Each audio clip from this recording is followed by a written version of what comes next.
Donc ici, on va continuer sur l'unité 2. Donc vous dans votre cahier, écrivez unité 2, leçon 6. Vous écrivez la date, vous écrivez l'heure, et là vous allez écrire graphique et équation du mouvement. Graphique et équation du mouvement. Alors encore une fois, on a dit on était en train d'étudier la cinématique, et la cinématique c'est le mouvement qu'il étudie. Il étudie comment un mouvement se passe, sans étudier la cause du mouvement. Alors, première chose ici, on va commencer par les types de mouvements. Les types de mouvements. Alors, en fait, il y a deux types. Il y a le type mouvement uniforme, mouvement uniforme. Alors, le mouvement uniforme, ça veut dire la vitesse est toujours la même. La vitesse vectorielle est constante. Mouvement uniforme, la vitesse vectorielle est constante. Ne change pas, est constante. Alors, quand on dit quelque chose de constant, ça veut dire quelque chose qui ne change pas. Alors, ne change pas. Ne change pas. Alors, quand on dit la vitesse vectorielle ne change pas, ça veut dire qu'elle ne change pas de direction. Parce qu'un vecteur, on a dit, il a une direction. Il ne change pas de direction et il ne change pas d'intensité. On va donner quelques exemples. Ça, c'est le mouvement uniforme. Alors, prenons quelques exemples. Peut-être je vais faire... je vais prendre celui-là. Je vais tracer un mouvement, par exemple. Un mouvement, ça, c'est la position. Et ça, c'est le temps. Alors, disons, on regardera encore notre souris. Disons que notre souris, elle a fait... Disons que notre souris a fait le trajet qu'on avait fait. Je vais le faire ici, un ad hoc. Ici, disons qu'il a fait comme ça, il s'est arrêté à manger, et puis il est revenu comme ça. Par exemple, ça, ce n'est pas un mouvement uniforme. Pourquoi? Parce que au début, il est parti comme ça, dans cette droite-là, puis il s'est arrêté, puis il est descendu. Non, dès qu'on change de direction, ce n'est pas uniforme. Donc ici, mouvement non uniforme. Donc, c'est un mouvement. Donc, exemple 1. Vous faites ce schéma que je viens de faire. Exemple 1. Mouvement non uniforme. Mouvement non uniforme. Non uniforme. Il y a plusieurs morceaux de droite. Il y a plusieurs morceaux de droite. Alors maintenant, on va faire un exemple où c'est un mouvement uniforme. Exemple 2. Donc ça, vous le tracez, ça c'est votre exemple 1. Alors, faites ce schéma-là, par exemple ici. Ça c'est la position en mètres. Encore une fois vers le sud. Et ça c'est le temps en secondes. Ici. Donc prenez celui-là, ça c'est l'exemple 1. Alors maintenant, je vais effacer et je vais faire l'exemple 2. Alors, un mouvement uniforme, c'est un mouvement qui constitue d'une seule droite. Par exemple, comme ça. Ça, c'est un mouvement uniforme. Pourquoi? Parce qu'il est constitué d'une seule droite. Mouvement uniforme, bien sûr, ça c'est la position. En mètres, vers le sud. Et ça c'est le temps. En secondes. Donc, mouvement uniforme, je vais écrire à côté de lui, mouvement uniforme. Mouvement uniforme. Pourquoi? Parce que sur une ligne droite, la pente est la même, toujours la même, parce que la pente est toujours la même. Exemple 2, vous écrivez ça, et vous écrivez une seule droite. Le mouvement, ou bien oui, c'est ça, le mouvement est constitué par un seul morceau de droite. Le mouvement est constitué d'une seule droite. Et là, on écrit la vitesse vectorielle est toujours la même. La vitesse vectorielle ne change pas. Change pas.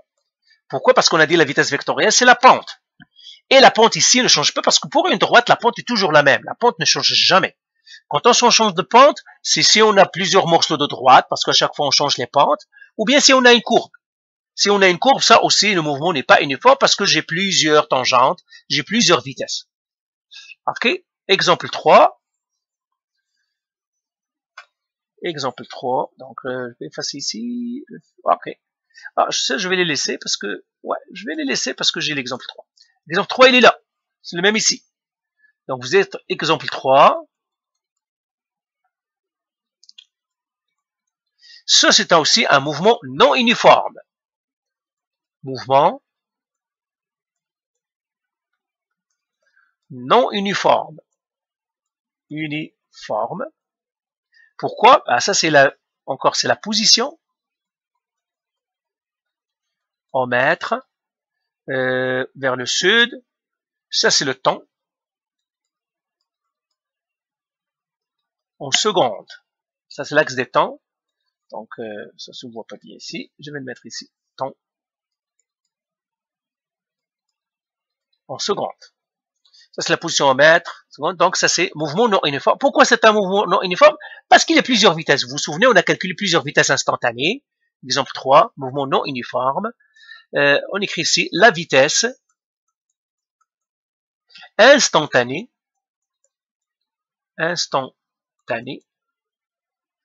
n'est pas constante. N'est pas constante. Donc, quand j'ai un mouvement courbe, le mouvement n'est pas uniforme. Quand j'ai un mouvement linéaire, c'est-à-dire sur une droite, un seul morceau de droite, ça, c'est-à-dire le mouvement est uniforme. Donc, voilà, on a défini que ça veut dire un mouvement uniforme, un mouvement non uniforme. Maintenant, on va regarder les types de graphiques qu'on pourrait avoir. Alors, quand on a un mouvement non uniforme, eh bien, c'est parce qu'il y a accélération. Alors, ça, c'est grand 1. Alors, maintenant, on va partir à grand 2. On va dire accélération. Il accélère. Accélération. On va définir que ça veut dire l'accélération. Grand 2. Accélération. Accélération. Quand le mouvement est uniforme, la vitesse ne change pas. Ça veut dire si la vitesse ne change pas, il n'accélère pas. Par exemple, quand je pars à 100 km à l'heure, ben, la vitesse ne change pas. Est-ce que j'accélère? Non. Quand j'accélère, c'est quand la vitesse augmente. Donc, si j'accélère, la vitesse doit augmenter. Donc, on va l'écrire ici. Dans un mouvement uniforme, dans un mouvement uniforme, la vitesse est la même, la vitesse ne change pas, la vitesse ne change pas, et par suite, on n'accélère pas. On n'accélère pas. Accélère pas.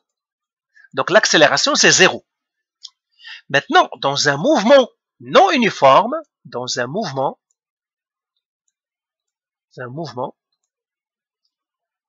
non uniforme, la vitesse change. La vitesse change. Et par suite, si la vitesse augmente, on accélère par suite. On accélère pour augmenter la vitesse. Pour augmenter la vitesse. Ou on décélère. On décélère. On décélère. On décélère. Ou on décélère.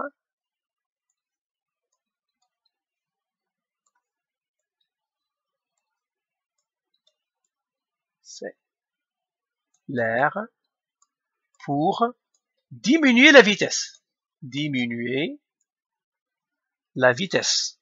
Alors, quand est-ce qu'on décélère? C'est qu'on appuie sur les freins. Donc, ça veut dire freiner. Quand on freine, eh bien, on décélère. Pour accélérer, on appuie sur la pédale du gaz. Ça veut dire sur l'accélérateur, on appuie sur la pédale du gaz. Pour accélérer, on appuie sur les freins. Pour freiner ou pour décélérer.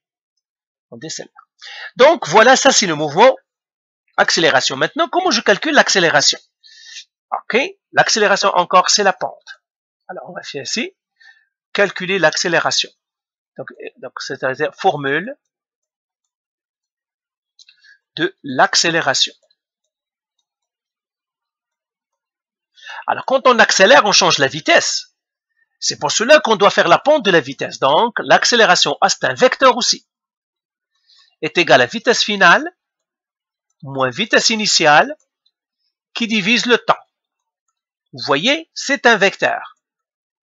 C'est un vecteur.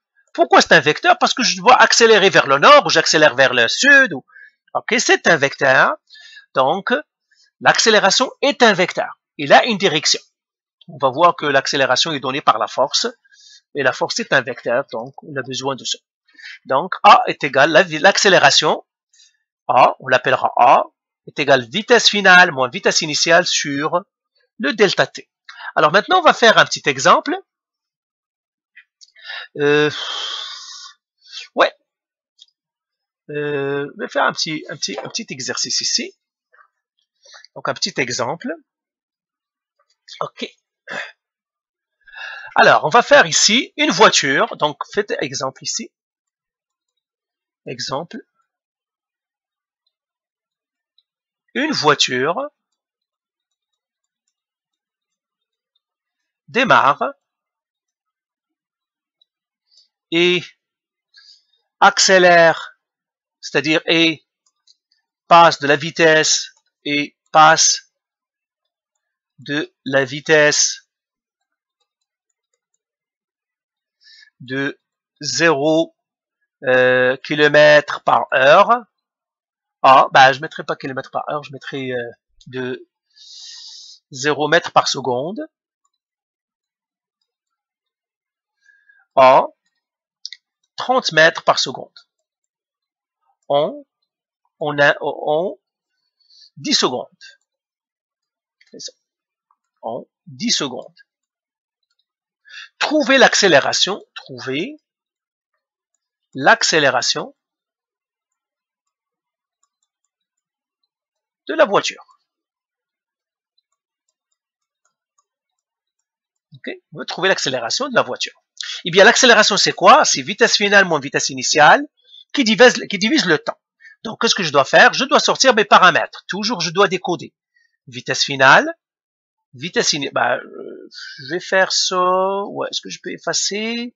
Ok, je vais partir à une autre page pour que je laisse l'exercice écrit. Donc là, j'écris solution.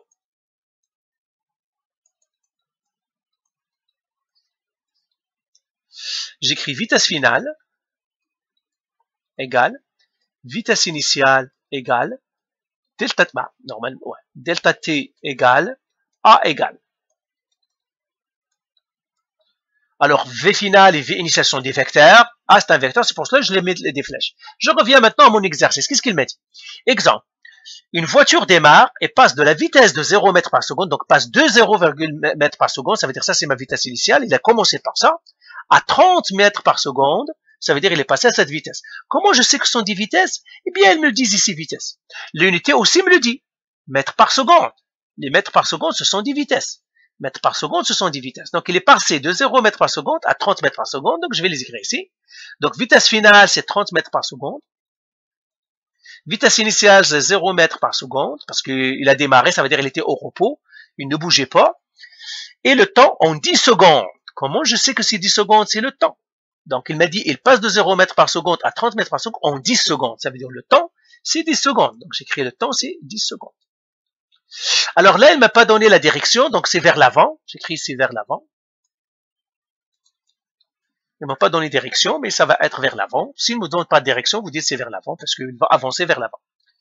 La vitesse ici, 0 mètre par seconde, vous pouvez, parce que 0, vous pouvez mettre aussi vers l'avant. Mais pour 0, on ne met pas de direction, parce que 0, c'est toujours 0. Maintenant, je calcule le A. Le A, comment je le calcule? Le vecteur A. On a dit c'est vitesse finale moins vitesse initiale qui doit diviser le temps, delta t. Eh bien, j'écris maintenant A égale vitesse finale, c'est quoi? C'est 30 mètres par seconde avant, vers l'avant, moins 0 mètres par seconde vers l'avant, qui doit diviser le temps 10 secondes. Alors, je calcule le A. Ma calculatrice 30 moins 0, c'est 30. Divisé par D, ça me donnerait 3. Donc, 30 mètres par seconde qui divise, ça va faire 3 mètres par seconde carré vers l'avant. Parce que c'est un vecteur. Alors, regardez l'unité de l'accélération. C'est mètres par seconde carré. Alors, je vais les écrire ici, les unités. Ça, j'aimerais que vous les écrivez quelque part. Les unités de tout ce que nous allons voir. Alors, on va les écrire ici. On va mettre ici. Unité. Ah, c'est pas bon ça. Mettre ici. Les unités. Parce que rien qu'avec les unités, je dois savoir qu'est-ce que c'est. On aura besoin toujours des déplacements. Le déplacement, delta D. Les unités de delta D, c'est les mètres. La vitesse, c'est les mètres par seconde. L'accélération, c'est les mètres par seconde carré. Donc, vous devez savoir chacun ces unités. Avec les unités, ça nous aide. Et d'ailleurs, plus tard, vous allez voir l'analyse dimensionnelle avec les unités. Parfois, ça nous aide à trouver même les formules, les formules physiques. Les unités nous permettent parfois de trouver. Donc, les unités sont très importantes. Donc, voilà, j'ai trouvé l'accélération. Ici, l'accélération, c'est 3 mètres par seconde carré. 3 mètres par seconde carré vers l'avant. Alors, je vais prendre encore un autre exemple. Donc, je vais effacer celui que j'avais ici. Prenons un autre exemple. OK. C'est ça. Je vais prendre un camion. Un camion peut accélérer, bien peut, oui, accélérer de 0 km par heure à 160 km par heure. En combien de temps? Ouais, on peut accélérer de ça je dirais en quand même beaucoup ça, hein, je dirais en 20 secondes. Comme ça. Trouvez l'accélération. Trouver l'accélération, c'est l'accélération en mètres par seconde carré. Alors, premièrement, j'ai les vitesses, je sors mes informations, donc j'écris solution.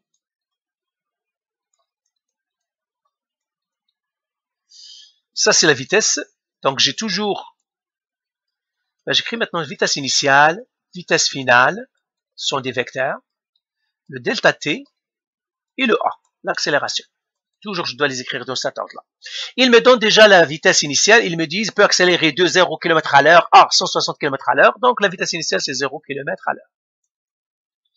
La vitesse finale, c'est 160 km à l'heure. Le temps, c'est 20 secondes. Il veut que je trouve le A. Alors, premièrement, il veut que je trouve le A en mètres par seconde. Là, j'ai les kilomètres par heure. Je dois convertir les kilomètres par heure en mètres par seconde. Alors, regardez, il y a un truc pour, c'est-à-dire conversion. Là aussi, vous l'ajoutez dans votre, avec les notes que je vous ai données pour les unités, vous écrivez conversion. Alors, si j'ai les kilomètres à l'heure, par heure, et je veux partir au mètre par seconde, donc ce sont les, toujours je dois diviser par 3,6. Je divise par 3,6. Maintenant, si j'ai les mètres par seconde, je veux partir au kilomètre par heure, je multiplie par 3,6. Donc ça, c'est un raccourci. J'ai les kilomètres à l'heure, je veux partir au mètre par seconde, je divise par 3,6. J'ai les mètres par seconde, je veux partir au kilomètre par heure, je multiplie par 3,6. Alors, c'est ce qu'on va faire ici. Donc ici, lui, 0 km par heure, ben lui, c'est 0, c'est toujours 0, donc c'est 0 mètres par seconde. Lui, il n'y a rien à changer. Lui, 160 km par heure, je dois le convertir en mètres par seconde, donc je dois faire 160 qui doit diviser 3,6. Alors, ça me donnerait combien? Je pars à ma calculatrice. J'ai 160 qui divise 3,6. Ça me donne 44,44, donc je prendrai 44,4 mètres par seconde. Voilà la vitesse finale. Maintenant, je peux faire mes calculs. Alors là, je vais effacer ici. Donc celui-là, prenez-le, la conversion des unités, parce que vous en aurez toujours besoin. Donc vous devez savoir, je convertis de où à où. Maintenant, je trouve, vous écrivez trouver A. Alors le A égale vitesse finale moins vitesse initiale sur le delta T. Donc j'aurai le A égale. Vitesse finale, c'est quoi? 44,4 mètres par seconde. Ah, ça c'est vers l'avant, encore une fois, parce que les vecteurs sont vers l'avant. Ça aussi c'est vers l'avant. Avant, parce que c'est un vecteur. Donc je l'écris ici avant, c'est-à-dire devant lui. Moins 0 mètres par seconde. Celui-là, je ne mettrai rien parce que 0, c'est 0. Qui doit diviser le temps, c'est 20 secondes. Et là, je trouve mon accélération. Alors, 44 moins 0, ça ferait 44,4 mètres par seconde. Qui divise 20 secondes. Eh bien, j'aurai mon accélération égale. Alors, que ça veut, je vais le faire ici à la calculatrice. Eh bien, je finis ça. Eh bien, j'ai 44,44 qui divise 20. Il me donne 2,22 ou bien 2,2 mètres par seconde carré. Eh bien, j'ai trouvé mon accélération ici. On parlera plus tard des chiffres significatifs. Normalement, ici, je dois garder qu'un seul, mais c'est pas grave, on va garder 2,2 mètres par seconde carré. Donc voilà, on a vu comment on calcule l'accélération. Alors, on va faire un troisième exemple, et c'est tout. Voilà.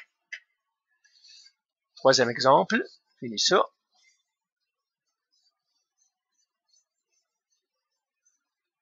OK. Exemple 3.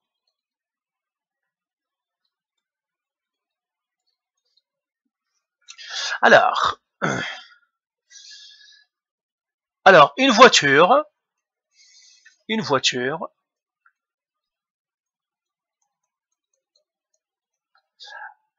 accélère avec, je mettrai ça 3.0 mètres par seconde, accélère avec 3,0 mètres par seconde. Elle passe ainsi de 0 km par heure à 159 km par heure. Question, trouver le temps d'accélération. Le temps d'accélération. Accélération. C'est ça l'exercice. Ici, qu'est-ce qu'ils nous disent? Nous avons une voiture qui accélère.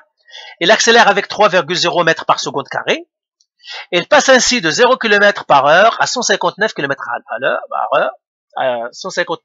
à l'heure. Trouvez le temps d'accélération. Eh bien là, solution encore. Je sors mes informations.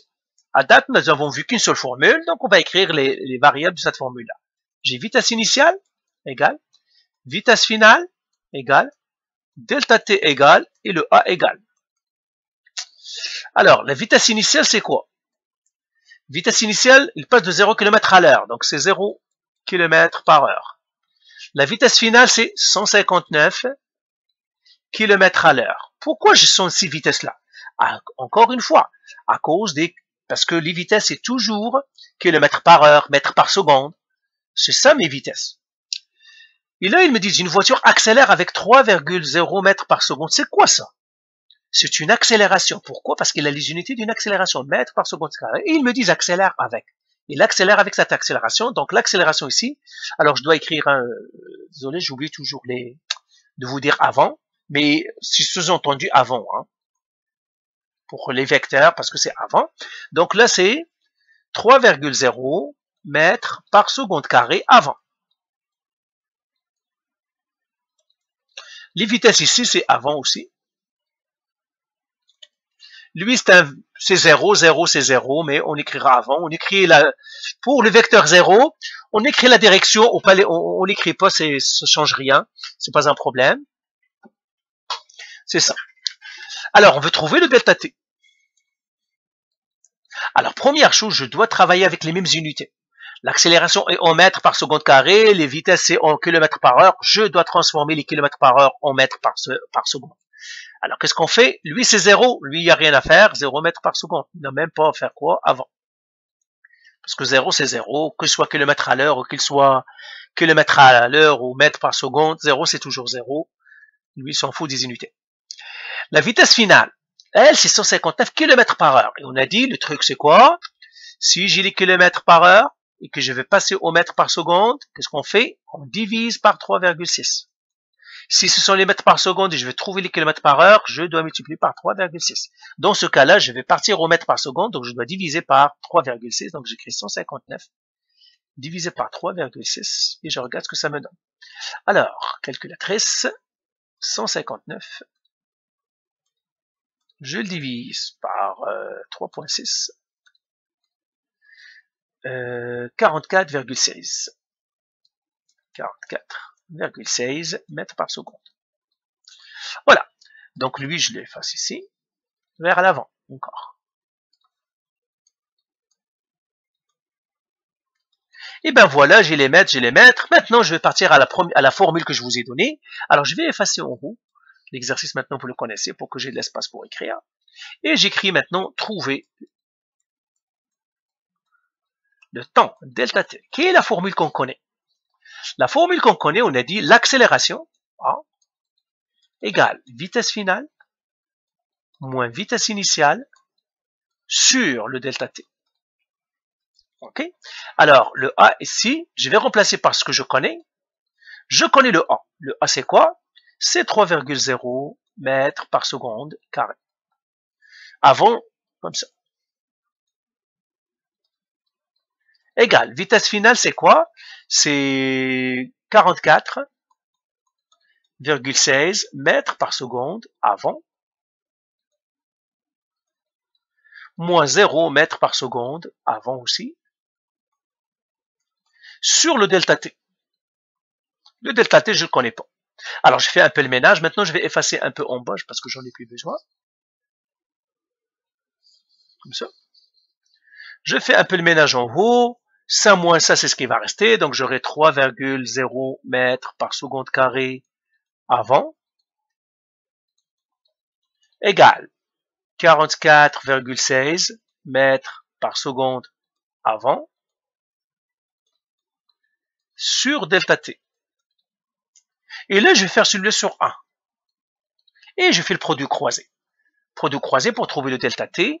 Donc, je fais lui fois lui. Ah, pardon. Ok.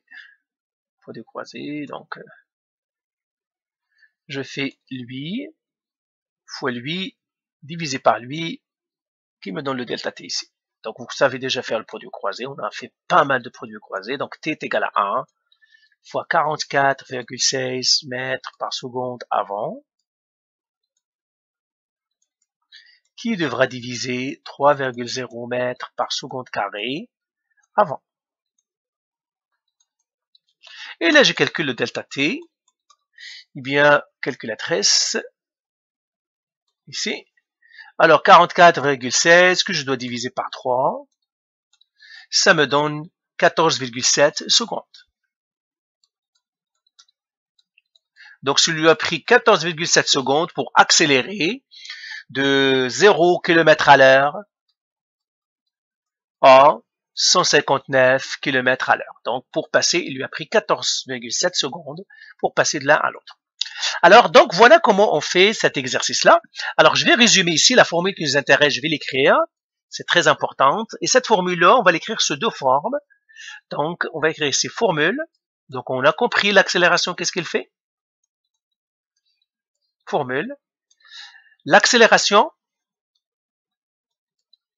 elle est égale vitesse finale moins vitesse initiale sur delta t. On a une deuxième formule. Vitesse finale est égale à vitesse initiale plus a fois le delta t.